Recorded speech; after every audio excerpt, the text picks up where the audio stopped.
बिहार की जनता को सबसे पहले तो इस बात के लिए धन्यवाद कि रिकॉर्ड नंबर्स में वो बाहर निकल कर आए। उसमें हमने भी उनसे ये रिक्वेस्ट किया था कि गणतंत्र के इस महापर्व में अपना योगदान ज़रूर दें, तो इसके लिए उनका धन्यवाद।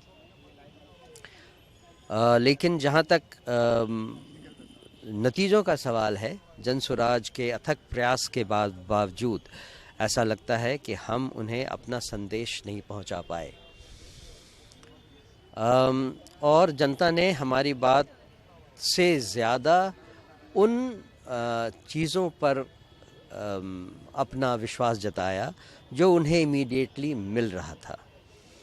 बिहार की 71% गरीब जनता, जिसको शायद दिन में 100 रुपये भी देखने को नहीं मिलते हों, उनके खाते में अगर 10,000 रुपये आ जाएं तो वो तो इस बात से खुश होंगे ही, और इस बात की वो प्रशंसा भी करेंगे और उसके साथ भी जाएंगे।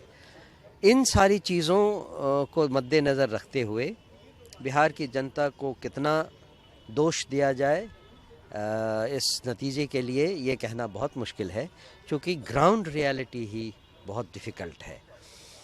लेकिन जहाँ तक जनसुराज का सवाल है, हम ये मानते हैं कि जो मुद्दे हमने उठाए वो मुद्दे सरकार ने पकड़े और उन पर चर्चा की। ये चाहे पलायन हो, चाहे बिहार में बदलाव हो, चाहे इंडस्ट्रियलाइजेशन हो, ये सारे मुद्दे आप प्रधानमंत्री के मुंह से भी सुन पाए थे इलेक्शन के पहले।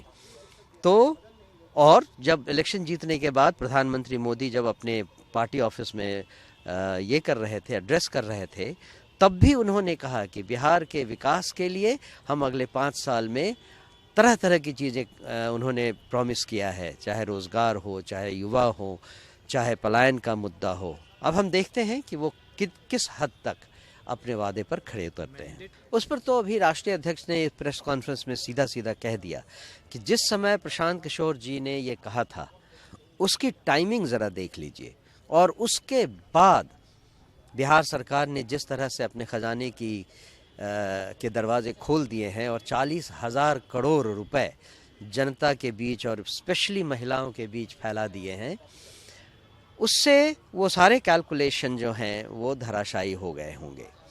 और मुझे लगता है कि अब उस बात की अहमियत उस परिप्रेक्ष्य में ही देखनी चाहिए जिस परिप्रेक्ष्य में ये कहा गया।